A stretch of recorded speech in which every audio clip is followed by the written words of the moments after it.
बिस्मिल्लाहिर्रहमानिर्रहीम। अस्सलाम वालेकुम। आज मैं आपके साथ अंडा शामी बर्गर की रेसिपी शेयर करूँगी जो कि बहुत ईज़ी है। आप इजीली इसको घर में बना सकते हैं। सबसे पहले अंडों को फेंट लेना, उसमें नमक या काली मिर्च डाल के, ठीक है। फिर हमने लंबे वाले बान लिए हैं, उसको तवे पे सेक लेना थोड़ी देर। उसके बाद उसके ऊपर सॉस लगानी है और शामी टिक्की सॉस और शामी टिक्की की जो रेसिपी है वो मैंने डिस्क्रिप्शन बॉक्स में उसके लिंक जो है ना वो मैंने लगा दिए। आप लाजमी इन 2 वीडियोज़ को देखें, फिर ही ये इस तरह के बर्गर जो है ना वो आप बना सकेंगे, ठीक है।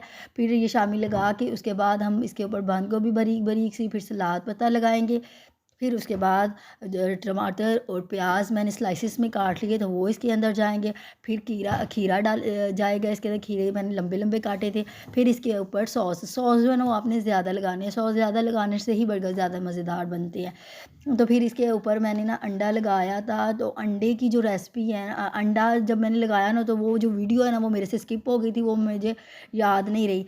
तो इस तरह के सारे हमने बर्गर तैयार कर लेने हैं। उम्मीद है आज की छोटी सी वीडियो आपको अच्छी लगी होगी। अगर अच्छी लगी है तो आप इसको लाइक कर दें। अल्लाह हाफिज़।